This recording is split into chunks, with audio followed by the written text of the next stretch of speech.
Hello, good morning, good afternoon, depending on where you're joining us from. Thank you for joining us today. Welcome to today's discussion, Lebanon in the shadow of the Iran war, ceasefire talks, and the future of the state. My name is Anas Alqaed. I'm the Director of Programs at the Forum, and I'm delighted to moderate today's discussion. Over the past several months, much of the international attention has focused on the war in Iran, the closure of Hormuz Strait, and the regional implications, and of course, the growing risk of escalation across the Middle East. However, these developments, or let me say, Lebanon finds itself at the end at a potentially historic turning point, one that may prove just as consequential for the country's future and the regional peace as any battlefield development elsewhere in the region. For decades, discussion about Lebanon's future have revolved around a fundamental question: can the Lebanese state reclaim its authority over decisions of war and peace and establish a monopoly over the use of force across the country? Successive governments in Lebanon have debated this issue through national dialogue initiatives, defense strategy discussions, and political agreements. But the question remained unresolved as Hezbollah accumulated military power and increasingly operated outside the state's authority, not only in Lebanon, but across the region. Today, however, the regional environment has changed dramatically. The weakening of Iran's regional network and the severe degradation of Hezbollah's military capabilities, as well as the collapse of the Assad regime in Syria that played a role as a corridor, all these conditions have altered the political realities that seemed immovable only a few years ago. For the first time since the end of the civil war in 1990, the Lebanese government is free from the Syrian and Iranian dominance, and Lebanon is led by a president and prime minister who widely viewed as independent from Hezbollah and Iranian influence, and who have openly emphasized strengthening state institutions and restoring the state authority over national security decisions. At the same time, Lebanon faces enormous challenges. The war has displaced roughly 1 million people.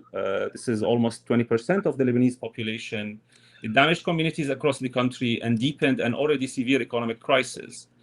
The larger question is whether Lebanon can use this moment to rebuild the state authority, strengthen the institutions, and create a sustainable political order where decisions regarding security, foreign policy, relations with the Arab world, and the use of force, most importantly, are made by the Lebanese state rather than by non-state actors. The ongoing negotiations here in Washington between Israel and Lebanon reflect this broader struggle. The ceasefire framework envisions a greater role for the Lebanese armed forces and expanded the state control south of Litani River. And the principle that the future relationship between Lebanon and Israel should be determined by two sovereign governments rather than through non-state actors and the Islamic Republic has changed. Yet the important questions remain unanswered. Can the Lebanese state implement these commitments? Can the Lebanese armed forces assume greater responsibilities? What role should the United States, Gulf states, and Europe play in supporting the Lebanese institutions, Lebanese military, and also perhaps the most importantly, what happens if efforts to strengthen the state collide with the resistance from actors who continue to view the armed power as essential to their political future? To help us explore these questions, I'm honored to be joined today by three leading experts on Lebanon, the regional security, and the Middle East diplomacy overall. Our speakers today, Dr. Paul Salem is a non-resident senior associate at the Center for Strategic and International Studies. He previously served as president and CEO of the Middle East Institute in Washington and as founding director of the Carnegie Middle East Center in Beirut, Lebanon, and the Lebanese Center for Policy Studies. Joyce Karam is the editor-in-chief at Al Monitor and an award-winning journalist with decades of experience covering the Middle East, U.S. foreign policy, and international affairs. Her work has been cited and published in leading international media outlets, including New York Times and the BBC. Also, Bilal Saab is the Senior Managing Director of Trends US in Washington, D.C., and the Head of US Middle East Practice and Advisor in the Scientific and Academic Council of Trends Research and Advisory in Abu Dhabi. In addition, he is Associate Fellow with Chatham House and Senior Non-Resident Fellow at the Atlantic Council. Thank you all for joining us, and I look forward for this discussion. One second, I think there is an echo. Okay. Dr. Paul, if I may start with you. Last week marked the fourth round of the negotiations between Lebanon and Israel in Washington. In your opinion, what are the primary objectives of the three principal actors involved, Lebanon, Israel, and the United States, and where do these interests converge or diverge? Thank you, Anas. It's great to be with you and great to be with my colleagues Bilal and Joyce and have the audience with us today to talk about this. As your introduction put the context of today's Lebanon in its proper sort of geographical and historical context, the collapse of the Assad regime, the weakening of Hezbollah, the reduction of Iranian influence in the Levant area, including Syria and Lebanon, which gave an opportunity for the Lebanese state to begin re-emerging.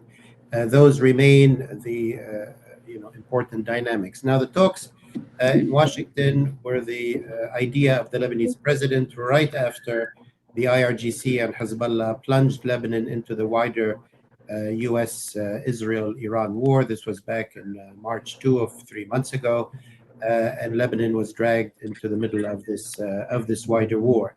The Lebanese president's idea was obviously to try to reverse or limit the damage from the Iranian-Israeli clash in Lebanon to the Israeli attempt to try to reach a ceasefire and to begin a negotiating track towards finding a way for Israel to negotiate its way out of Lebanon again through deployment of the Lebanese army in a gradual phased approach, and we can talk more about the details of that. The Lebanese president's initiative was also aimed to gain the Trump administration's support and gain the Trump administration's attention. The U.S. is and has been the main supporter internationally of the Lebanese state and particularly of the Lebanese army.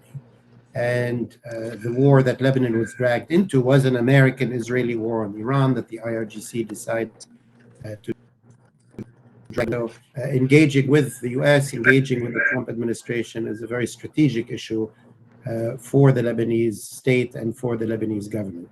So I would say what the Lebanese president and government wants to get out of the talks is kind of two things. One is to continue to try to get to a ceasefire, including a stoppage of the demolition of villages that Israel is undertaking. Obviously, Hezbollah is not at the table, but trying at the same time to get Hezbollah to cease fire as well in order to get to that point.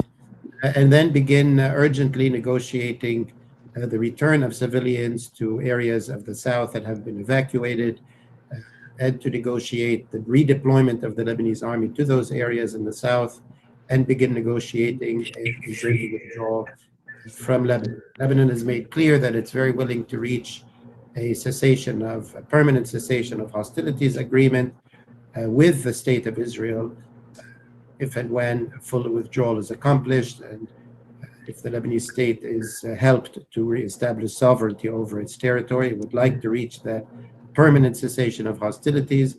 It is also indicated that it's since 2002, its official position is that it's open to peace with Israel, provided that it's part of an Arab, wouldn't say exactly consensus, but an Arab plan that would include something for the Palestinians. So the possibility of peace is out there as well.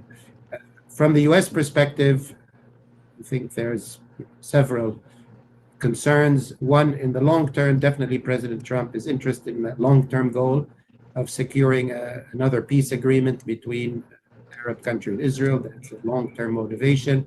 Currently, he's trying to limit the damage of the Israel-Hezbollah conflict relating to his negotiations with Iran. So, as well as wanting to continue to support the Lebanese state and the Lebanese army. So complex thing there. On the Israeli, finally, to end on the Israeli note, the Israelis really did not want to come to these negotiations.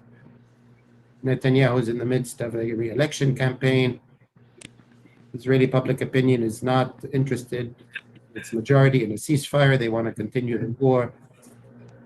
Trump had to, put a lot of pressure on Netanyahu to agree to come to these talks. And I would say they've been very uninterested or uncooperative, let's say, even though Netanyahu wants to say in his re-election campaign that he has engaged another Arab country and maybe he will secure peace with another Arab country somewhere down the road. But meantime, we are not getting a ceasefire. We are not getting stoppage of demolition of villages. Things are getting worse and not better. Thank you, Anis. Thank you, Dr. Salem. Joyce, my question is a little bit difficult about the dynamics in Lebanon and what is shaping the government decisions. Negotiations in Washington are taking place against the backdrop of the ceasefire, which is a fragile one, and a continued Israeli military operation. What are the key domestic dynamics that are currently shaping the process of the decision-making process in Beirut? Yeah, great question, Anas. Great to be with you, fellow Lebanese, Bilal and Paul. This is a very good question. And in essence, you could say that the talks that we've seen in Washington are historic. We've seen, 4 rounds, just direct with the U.S. present between the Lebanon and Israel, the first since Madrid. And Madrid, Lebanon was under Syria at the time.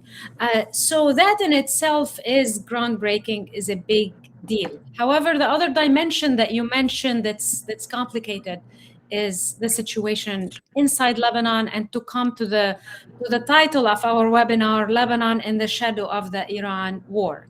Ever since these talks started, Anas, we've been hearing the Lebanese track is separate from Iran. The U.S. is not talking to Iran about the Lebanon peace efforts, but that all collapsed just last week when, in fact, Iran is, even if it's not on the table, it's forcing itself as a major stakeholder in these talks. And we've seen when Israel bombed Beirut, something that was set off limits by the Trump administration, that reignited the regional scope of the war, resumed the Iran-Israel fire, and as we're seeing now, we're seeing American strikes back in Iran. That to say, as much as Lebanon, we'd like to think of the concept of sovereignty. We'd love to see a territorially independent Lebanon capable of making its own decision. We're not there. And it's complicated for the presidency, for the prime minister, because of the Iranian dimension, and because Israel is pushing with its occupation of Lebanon. They've gone way over the Litani line and are now fighting in Tyre. There is talk that they may take Nabatieh. So this is all to say this is a very uneasy situation for the Lebanese government. On the one hand, the president, as he told CNN, he rightly said that the Lebanese are fed up, are fatigued of decades of war. Our generation, Anas, Bilal, Paul, we've only known Lebanon in perpetual conflict. And it's just, it doesn't end. And there is a sense of fatigue inside Lebanon. So the government is trying to use these talks to push for some sort of arrangement with Israel, not a peace agreement, but perhaps an end to hostilities. We saw the concept of the pilot zones, some safe zones in the south that came up after the last meeting.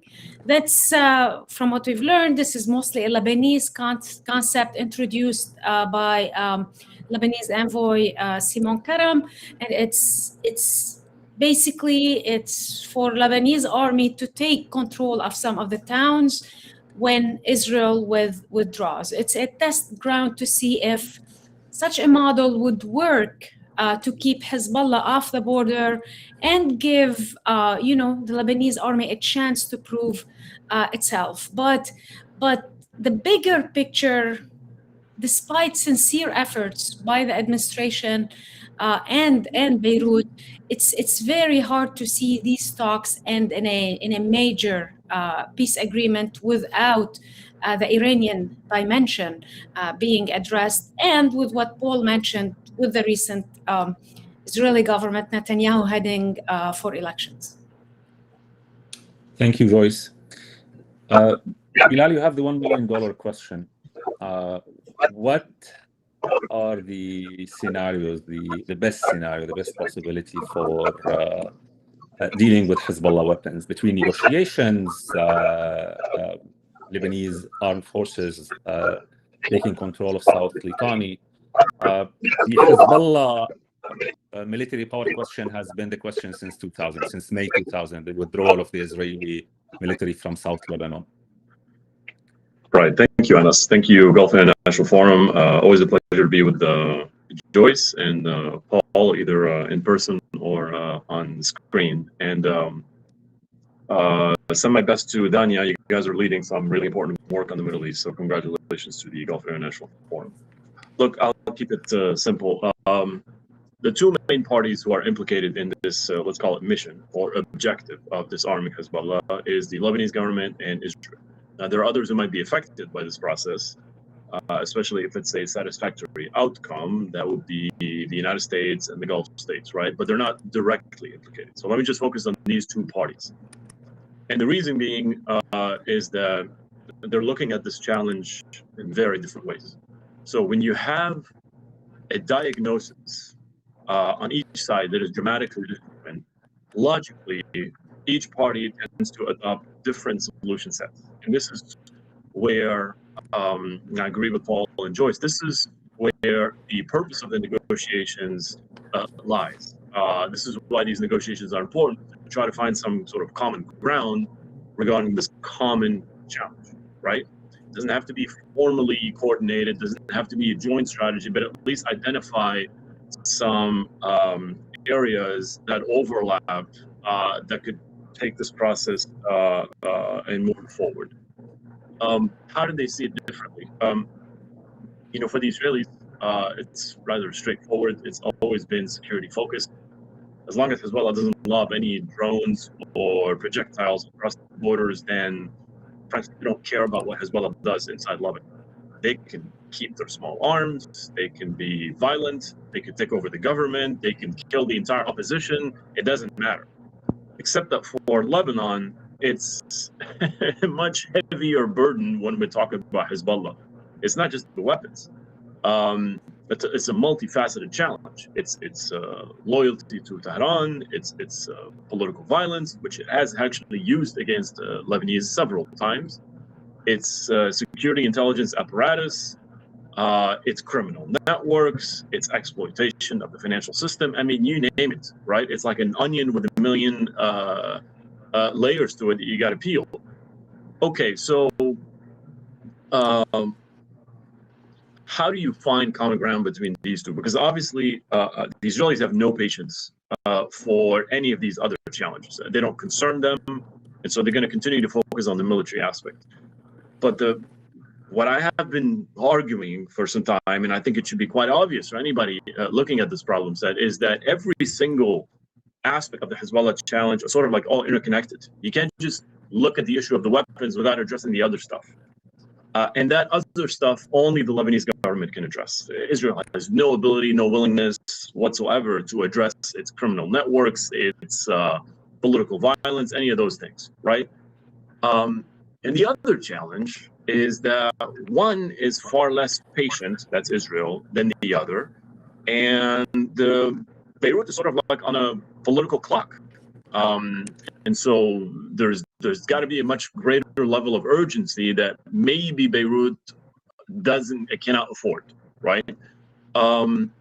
So look, the details of how they can work together, I think Joyce sort of ironed out a couple of nice ideas which have been floated around, the issue of the pilot zones. I've always liked the mechanism. Remember, like the U.S., Israeli, Lebanese army mechanism, which I thought was quite useful until Israel sort of blew it up when they started bombing left and right in southern Lebanon. I'd like to go back to that. I'd like to strengthen it. I'd like to amplify it. But also at the same time, I want this sort of cooperative principle to be guided by the following. And I hope this is as clear as day for the Israelis. The more you recognize that the Lebanese government is the only game in town, is that this is really your ally, and the more you provide it with political ammunition to move much more boldly on the issue of Hezbollah's armament, then the better it is for both sides, right? The more you indiscriminately kill, the more you occupy land, the more you displace more than, a quarter of the Lebanese population, the harder it is for that Lebanese government to move on that common challenge, on that common mission. That is the operating principle. The rest is details. The rest is details that, as we all agree, I guess, on this call, have to be ironed out through these political negotiations. Thank you, Bilal. Dr. Paul, if I may come back to the tools that the Lebanese government right now has to strengthen their authority over the country. I think there is a shift in the Levant, whether Syria, Lebanon, or other places, to move from non-state actors' power into building state institutions, taking control of the country. Finally, that was something I always dreamt of. But what tools the Lebanese government right now has, whether political, economic, and tools that can use in Lebanon or in the negotiations right now happening in Washington? Thank you, Anas. I mean, I am having a bit of a connectivity problem hearing you. I hope you hear me well, but if not, do tell me. But we hear you well. The Lebanese state. Yeah, the Lebanese state certainly has a very long road to go. It's important to note that the Lebanese state has been without real sovereignty almost for half a century or more. So it's not a small thing. And up till the end of 2024, particularly the security areas of the Lebanese state, the army, the various security agencies were really under the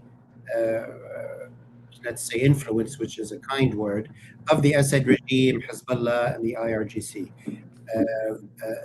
And this also change that we saw in 2025 also came 6 years after one of the biggest economic collapses in modern history, and the collapse of the banking system, of the currency, bankruptcy to a large degree of the state. So you're really talking about leaders in Lebanon trying to start not from zero, almost from below zero. So it's a very difficult challenge.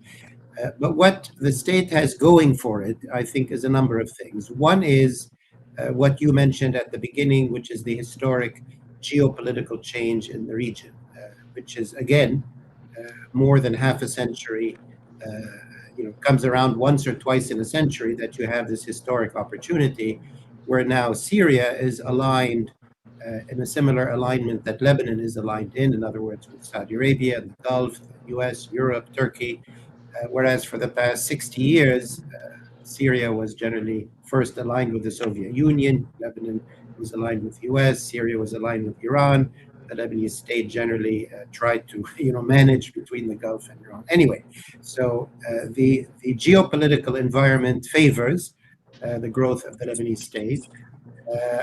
I think it's important to note that the Lebanese government, unlike most governments in the Arab countries, reflects the will of the Lebanese people. This still goes through an electoral power-sharing democratic system, the election of a president, the selection of a prime minister, the formation of a government which gets the approval of the parliament and in effect indirectly of the Lebanese population.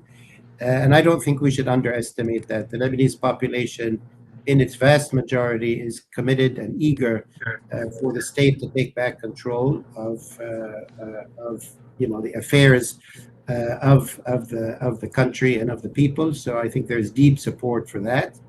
And I would say there's also a lot of complex introspection or change or dynamic, even within the large Shiite community, which we might talk more about there. The Shiite the representatives in government, even the representatives of Hezbollah, have remained in the government, let alone the representatives of the Amal movement and so on.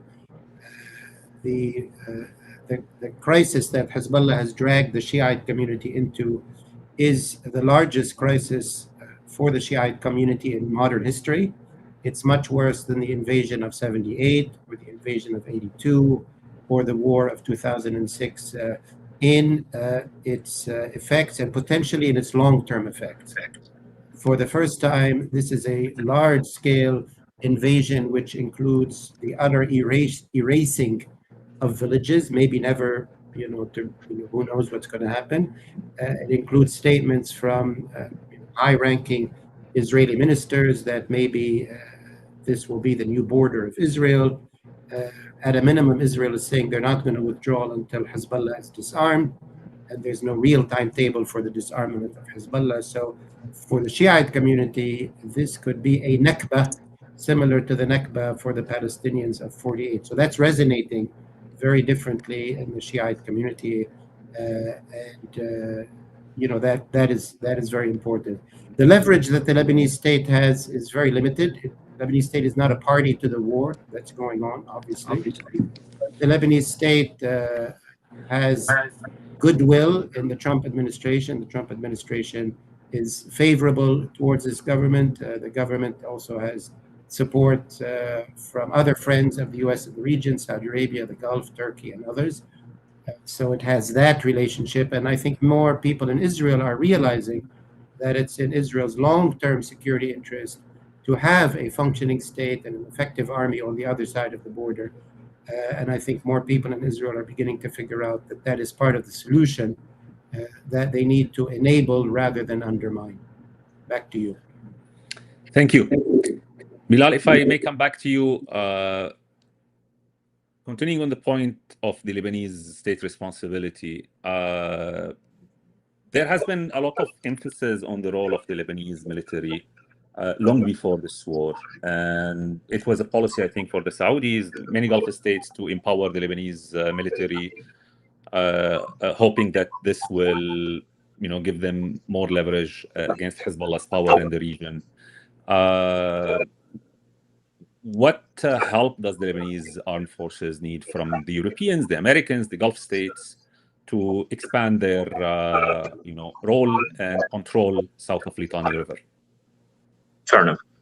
Let me use the same phrase that I used before as far as the only game in town. The only game in town when it comes to support for the Lebanese army is the United States. I appreciate whatever support the Lebanese military will receive from the Gulf states, from the Europeans. You could come up with some kind of a summit, but at the end of the day, it's going to be limited to funding, which I'm not underemphasizing. Obviously, funding is a major need for the Lebanese army, especially in its current dire straits. But when it comes to serious assistance, it's always going to be the United States. It's always going to be the one party that has invested tremendously in the well-being and in the capabilities of the army for the past 15 plus years.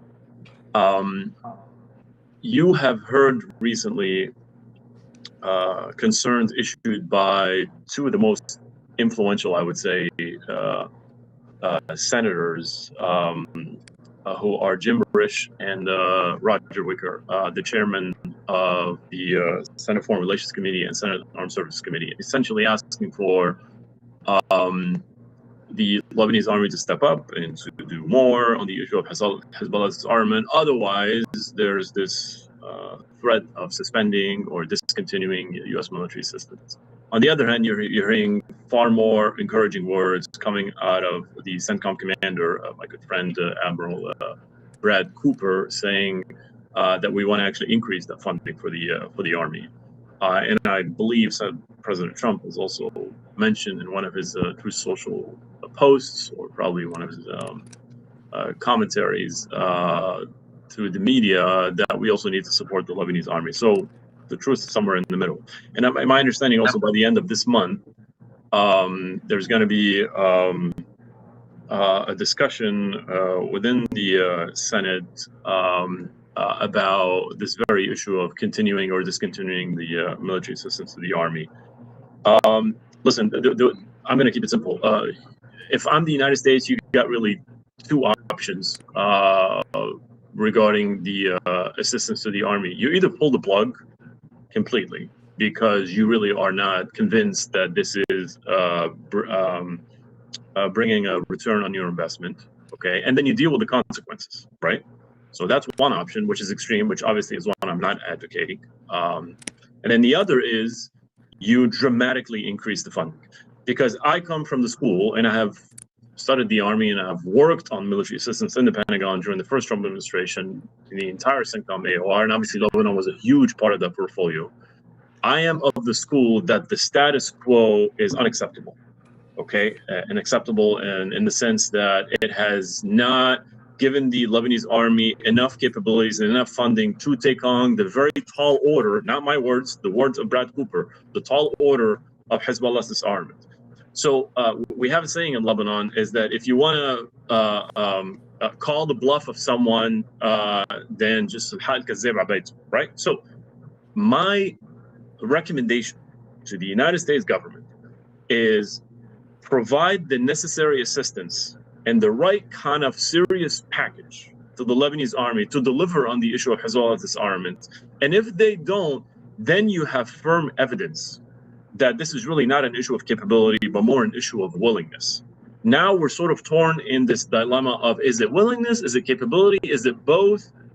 The only way to verify which one is it is by doing one of these two extremes. And obviously I'm much more in favor of providing the right kind of capabilities for the Army, because we've seen it in the past actually yield some pretty positive outcomes, including obviously the major battle of Fajr Jarud, which could not have been prosecuted without close cooperation and extra funding from the United States, when, of course, you all know what happened in the north by evicting the scores of ISIS fighters.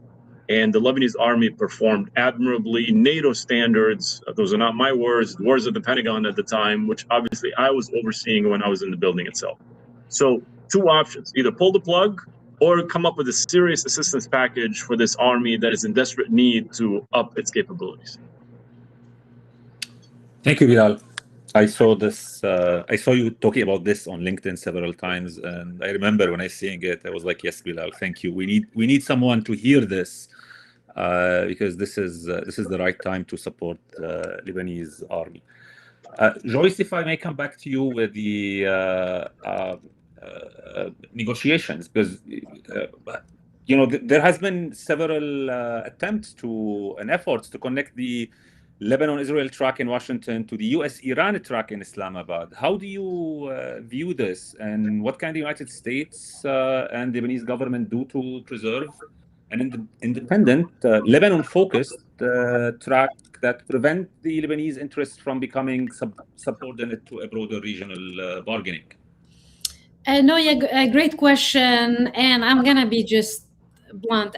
I don't think you can. I don't think you can separate it from the Iran track, whether that's in Pakistan, whether that's in Doha, because what we're seeing on the ground, as my colleagues mentioned, Hezbollah is not on the table in Washington. So you can reach as Trump would say, a beautiful, mesmerizing deal. But for that to be implemented on the ground, you need the buy-in from Hezbollah. And we're seeing even the U.S. administration walk closer to that goal. There's contact with the Speaker of the Parliament, Nabih Berri, who's a close ally of Hezbollah. President Trump said he had his representatives or speak to Hezbollah directly. So Iran still will and is using Lebanon as leverage in its negotiations. And if the ceasefire in Lebanon does not hold, at least in Beirut, we can still expect crossfire to continue between U.S. and Iran, and Israel and and Iran. So in effect, we're not at that stage now. Can you reach an agreement, as Bilal is saying, and strengthen the Lebanese army to take on some areas of Hezbollah? Perhaps, but it's very hard.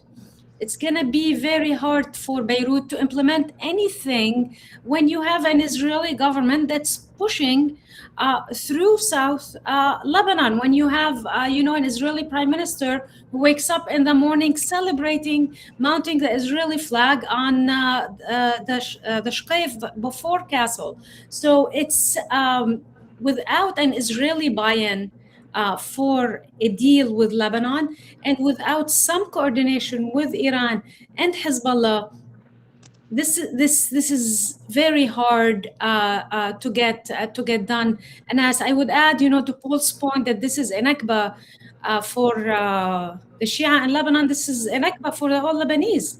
We've 2 weeks ago we were celebrating the resistance and so on and so forth holiday, when Israel has swept through the south, and the occupation is back to what it was in the 80s. So we are at a very sad and depressing turning point for Lebanon. And if these talks are the only good thing that are happening for the Lebanese to find a solution, but without a buy-in from Hezbollah, without a buy-in from Iran, I just don't see how this would materialize. Thank you, Joyce. The name of Nabih Berri came up twice or 3 times during the discussion. Dr. Paul, question to you about the current dynamics within the Shia politics in Lebanon, and the Lebanese domestic politics as well. The decapitation of Hezbollah. There is no strong political leadership of Hezbollah after, with the current leadership. Has Nabih Berri gained a much influential, stronger role to rein in Hezbollah, to bring them more into the Lebanese state fold? Or has there been an exaggeration about his role in the discussion? This is a question I was asked to ask by 3 friends, because everyone is asking about what could Ustaz Nabih Berri do right now to help in this situation? Speaker Berri does not have any influence over Hezbollah. He is a friend, he is a mediator, he's a very essential communicator. Obviously, he's a major representative within the Shiite community, so he represents a political status of the community. It's very important to note that the current government and the decisions taken by this current government going back to August 2025 to recreate a monopoly of the use of force by the state, to task the army with deploying to the area south of the Litani, all of that which happened in 2025, and the decisions taken in March to declare Hezbollah's military and security apparatus outside the law. It's important to note all of that has been quietly, let's say, facilitated by the political role of Speaker Berri within the state. So yes, he plays a very important role, but there is major limitations on that role. Hezbollah effectively answers still, or even more than before, to Tehran, the IRGC, and their decisions. That's where they sit.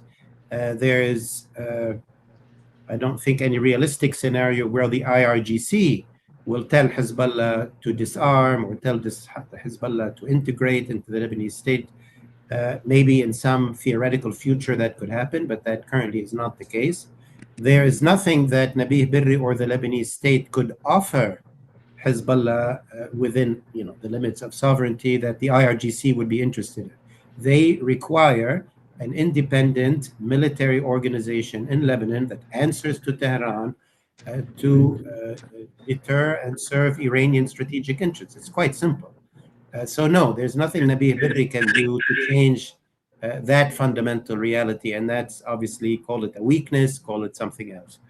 A second limitation or weakness of, I think, Speaker Berri, maybe you say it's his age, he's getting up there, he's, late 80s, that is a factor. But also, I think you might describe him as a compromised figure. He has been allied, he has always had one foot recently in Tehran with Hezbollah, benefiting from that relationship and keeping the other foot in the Lebanese state and the Lebanese government. Now, you can say that's a very important bridge and a very important mediating role, which it is.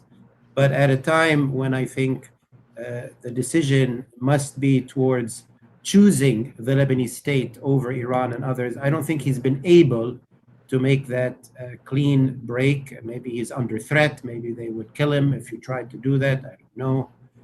And finally, I think many in the community, given whether you call it an Nakba or whatever, this is the worst, potentially permanent, long-term devastation of the Shiite community and Jabal Amil and the whole history of the Shiite community in the south, that might be gone forever. And in this historically desperate situation, many look to him to stand up and take a historic stance, and he hasn't done that. He's been quiet, he meets with people, he makes a statement here, a statement. This is not, to my mind, a leadership that's up to the moment, up to the historic role. But yes, he's still important, he's still critical. But I do think you're beginning to see, you saw a couple of weeks ago statements from the city of Sur, of Tyre, a statement from the city of Nabatieh. I say a statement from the city, and 200, 300 people raising up their voices, saying we've had enough, we want to be with the state, we want peace, we don't want foreign armed actors, meaning Hezbollah, they didn't name their name. But the needs of the Shiite community are no longer served neither by Hezbollah nor currently the Amal leadership. Now, will leadership emerge? Well, that takes time. I don't know. But, and maybe I'll end by saying that Hezbollah's policy, maybe up till 2023, you could argue, served the interest of the Shiite community in the South. Going back to the 90s, they liberated the South in 2000. People went back to their villages. They and the Amal movement helped bring refinancing and reconstruction. Yes, the 2006 war was a temporary disaster, but that was kind of gotten over. So up till 2023, I think many people could say Hezbollah more or less was serving the interests of the Lebanese Shiite community.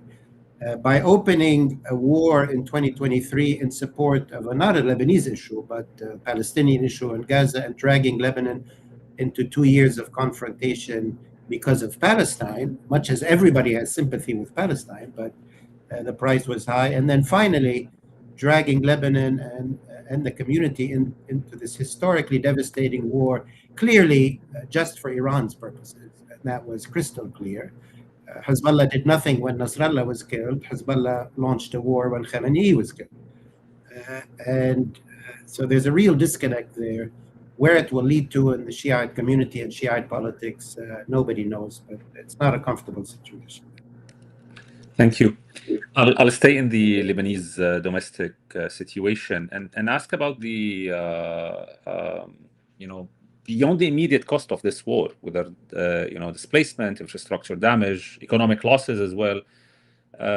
Anyone has a comment about how do you see the conflict affecting the social cohesion and political stability, particularly in the growing debate over the responsibility of Hezbollah for triggering the conflict and subsequent breakdown of the ceasefire? I mean, we can tie this also to the shape of Hezbollah in the future, like how Hezbollah's role will be framed in the future in Lebanon. As you mentioned, Nabih Berri is old and his power is also being questioned, I think. And there is more and more voices within the Shia community against Hezbollah's action, something we did not see it before. They were intimidated, they were threatened from saying anything against Hezbollah. But right now there is a risk of a renewed pressure on the Shia community. There is also a risk on the social cohesion of Lebanon, growing anger again. Anyone has a comment on how could this affect Lebanon? I can go briefly, Anas, and I have to say, Nabih Berri is older if you look at, average age of leaders maybe in Europe. But, counting the United States, counting, Mahmoud Abbas, others, he's considered average age. So he may still have a lot of time to go. Looking at the situation inside Lebanon, and, Paul is in Beirut. We talked to Lebanese. You could feel the tension. You could feel that, the weight of the renewed displacement of the Shia community, some sectarian tension in certain areas, some very ugly anti-displaced sentiment that we've seen it also, in the past with the Syrian refugees, fueled by xenophobia, by just heavy sectarian divide. So we see all of that. But this is a country that's been, through hell in the last, I would say 9 years. We've seen the economic collapse, then we've seen the port explosion, then we've seen a renewal of the war in 2023, 2024, the killing of Hassan Nasrallah, and now this. I'm not sure how much more the Lebanese infrastructure that's left can take. This might be our last chance in keeping this country together and emerging with some sort of a new national pact that would include securing the borders with both Israel and Syria. But yeah, it's heavy. The people are tired. Shia and non-Shia, it just has reached a point of people just need a break. Thank you. Bilal, I know you made it clear that the Lebanese military is more than capable to handle the situation with the right support from the US, and but there has been more and more calls about foreign intervention. President Trump a couple of days ago said Syria might do the job. And there is a serious trauma in the memory of Syrians and Lebanese both alike, on the Syrian occupation of Lebanon and the practices that has happened. And we have now President Shara coming on Sunday, and then there has been several experts or voices mentioning the possibility of other foreign actors helping the Lebanese military with a surgical targeting of Hezbollah. How do you view this? What is your read of the entire situation? Whether Syria side, which I think every Syrian expert I know said Shara will not do it, will never do it. But how do you view the entire situation? Well, I don't think you're going to be shocked to hear me say that I think this will be a catastrophic option. And I do agree with the people that you just mentioned, that even the Syrian president himself would not be that enthusiastic about it. Maybe if offered certain incentives that would be impossible to, refuse, maybe he'll change his mind. But I think he's sort of been rational, responsible, wise enough since taking over in Syria, and he's made quite the right set of decisions. He's been far more pragmatic than his past has suggested, right? And we still have a debate about, what his true colors are. But so far, he's sort of been a far more pragmatic leader than a lot of people have expected. The mission of disarming Hezbollah has to be limited to a single party, and that's the Lebanese party, Lebanese army. And so I find any kind of other foreign intervention, any kind of scenarios or plans or considerations of Israel deepening its military involvement in southern Lebanon to take on directly the issue of disarming Hezbollah, or God forbid, the Americans entertaining what they tried to do, in the 80s, all of those scenarios are just absolutely catastrophic for Lebanon. And why? Why even consider these alternatives when you have an actual option that, if bolstered, could actually do the job? I don't understand why we are at such a moment where we have to entertain plan B, C, and D. Thank you.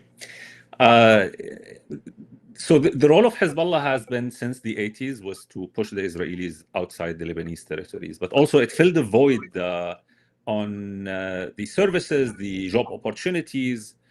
And I remember there has been some talk about a Saudi-Qatari initiative to invest in South Lebanon to fill this void that Hezbollah has filled for two or three decades in aiding the Lebanese Shia community in job market, in education, in healthcare, a void that was left by the Lebanese state for various reasons. How do you see this? Do you see there is a possibility within the, any future re-infrastructure development plans to focus on replacing Hezbollah's role? Anyone can comment on this? Yeah, I'd be happy to comment. I mean, yeah, that certainly is the idea. There are obvious, let's call it sequencing issues as far as the Gulf states are concerned. And I would say the US, they want Hezbollah disarmed first, or real proof that the army is able to do it rapidly and in an efficient way. And then they can come in with that support. The idea is there. I would definitely say, given where the Gulf countries are today and their own issues and problems, and the war with Iran, the closure of the Straits of Hormuz, obviously there's much less cash available, much less appetite to go help other people. So the environment is difficult. The environment in Europe with the Ukraine war is difficult. The environment in the US is difficult. The US talks about investment, about private investment initiatives, does not talk about really large-scale aid. So the idea is there. It is not accessible now because Hezbollah is still fully armed, and nobody wants to come in and rebuild just to have another Iranian-Israeli war in Lebanon destroy everything once again. So it's quite a bit in the future. The Lebanese state has been doing what it can. It's the main supporter of this massive displaced community with the limited means that the Lebanese state has. Through particularly the Ministry of Social Development and Minister Hanine al-Sayed, who is doing an amazing job, and the appeals from the Lebanese government to continue to get international aid to help those people is important. But it's very little, and compared to the needs of those people, there's the day-to-day needs which are not being met, let alone reconstruction, which is in the tens of billions of dollars. That none of that is available, which contributes to this sense of devastation and desperation that these displaced people have. There's also awareness that Iran partly will not have the resources as it used to maybe in the past to offer tens of billions of dollars. But maybe more directly, the Lebanese government, the Syrian government, the American government will not allow the reconstruction to come from Iran for obvious political reasons. So it's a very desperate situation. But maybe I'll end by commenting a bit on the cost of this latest war. From March till today, already Lebanon had suffered an estimated $11 billion of loss in the wars between 2023 and late 2025. Was 11 billion and a GDP of 35 to 40 billion. So that's, you're talking about 25% of GDP lost. This last 3 months of war, the erasing of complete villages, there's no real estimate exactly what the cost is there, but easily over time another 10, 11 billion. So you're talking about losses close to 60, 70% of the entire GDP of the country. The GDP of the country itself was hoped. Last year there was a positive growth, about 5%. This year definitely will be near zero or maybe negative, depending on how long this war goes on. I would say the good news is that the Ministry of Finance and the central bank have been very careful and very conservative to keep the balance sheet safe not to overspend, not to take the state into another collapse economically. But that means that the government, the state, is not spending much in order to preserve its own limited financial health, in quotation marks, so that it can survive till the next day. So the situation is very dire, and many eyes in the government on the economic side are focused on the upcoming summer season. It's no secret that what we call tourism, which is basically the Lebanese diaspora coming back to Lebanon, provides a big chunk of the country's GDP, and it happens basically in the summer. And we will see if that season is devastated by the wars, or if we will still have a decent diaspora return, which brings in a lot of money. Another positive story is that there's actually been an increase in remittances of Lebanese working abroad back to Lebanon. There was a fear that the crisis in the Gulf would be accompanied by a collapse of remittances from Lebanese in the Gulf back to Lebanon. So far, fingers crossed, that has not really happened in any major way. While we've seen an uptick, and this is not surprising, of remittances from Africa, Lebanese in Africa, again linked to many of those are from the south, are from the Shiite community. Given the devastation, there's been a lot more money coming from mainly West Africa. So those things have helped keep the economy afloat and actually helped many families get through this crisis. But I would warn and end by warning that the longer this displacement continues, the savings of these people and their ability to survive, in many cases, is coming to an end. They left with some money, they left with some resources. Lebanon is not cheap at all, it's expensive. And we're beginning to see a breakdown. And this is separate from the sectarian conflict and tension, which is definitely there. Breakdown of order. In other words, delinquency, prostitution, desperation, drugs. It's an entire, 1 million people with really nowhere to go. So yeah, it's pretty dire. I would not say and here I disagree with an article recently published by Omar Abdelbay in the Wall Street Journal. The country is not on the brink of civil war. The country is in terrible condition, and it is in, call it, civil tension. There might be, problems here and there, and there have been. But a civil war is a war, and it's prosecuted by parties that want to have a civil war. That is not the case. There are two strong military forces in the country, the Lebanese army and Hezbollah. And unless Hezbollah decides, or the IRGC decides to have a civil war, which I don't think makes sense to them, they might assassinate somebody, they might try to bring down the government. That is the fear. War, yeah. So if that's not the case, we will have issues and problems and unrest, but not a civil war.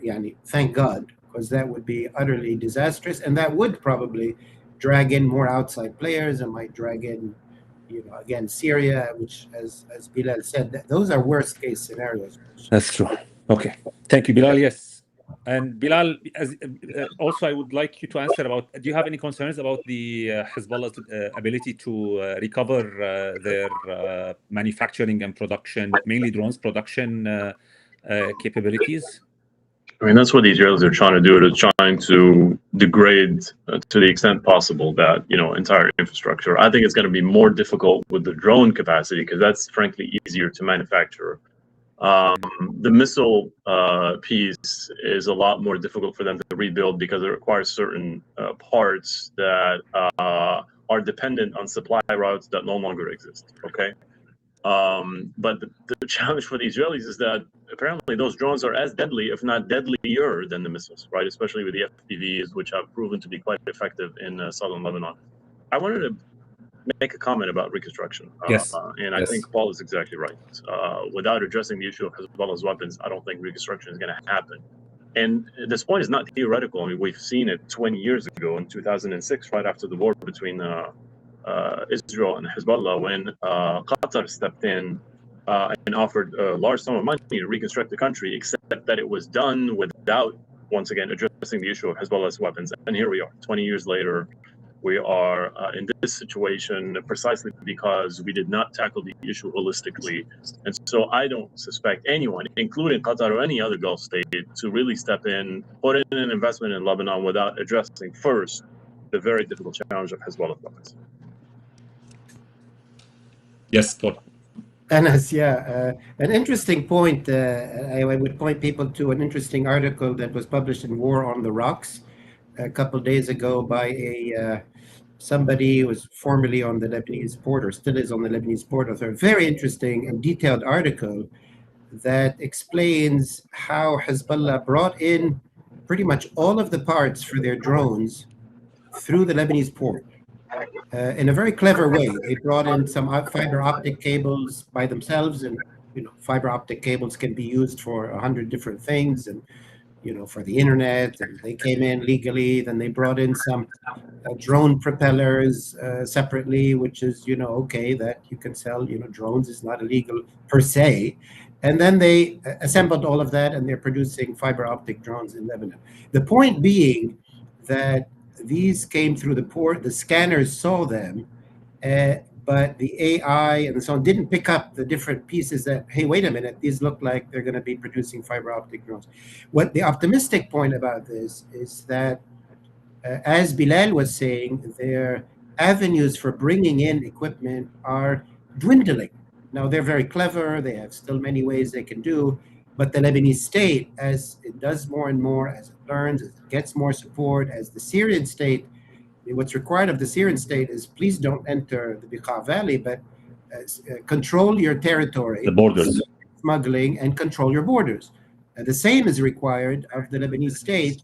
And over time, Hezbollah will have less and less ability to smuggle things. Certainly, there needs to be movement on closing down the cash economy by reviving the banking system. So Hezbollah benefited from the absence of a Lebanese state, and it will suffer if the Lebanese state stands up again. So I'm hopeful in the longer term, but it's going to take some time. Hopefully. Joyce, I'm going to conclude with you. I have one quick question. How do you see sovereignty looks like with the current realities? What sovereignty can the Lebanese state achieve in the next years, and how do you see it look like? I know this is a very stretch question, but this has been asked twice by the audience. Great. Yeah, that's such an easy question to end on. No, this has to be, what Bilal and Paul said, this has to be a medium, long-term plan. And we do need Arab support. I think the Saudi decision yesterday was significant. Lift the ban on exports, agricultural exports from Lebanon. This is more significant for the South, too, if these areas ever get sovereignty so you need a holistic plan and support from the international community, but mostly from Saudi Arabia, Qatar, UAE, Gulf states, because it's hard to see any successful plan forward without an Arab umbrella to it. To Bilal's point, the Trump idea on Shara, I don't know where to begin. There is no upside to any dimension of it. It's just to nobody. There is talk about a European force, an international force. France is pushing for that. So a lot of moving pieces. Let's hope if regional peace prevails, if Iran and the US get their issues sorted out, that perhaps this could offer a glimmer of hope for Beirut. Thank you so much. Thank you so much, all. I know we are 4 minutes over time. Appreciate your insights and your time. And thank you for all the audience who joined us today. Have a great rest of your day. Thank you. Thank you.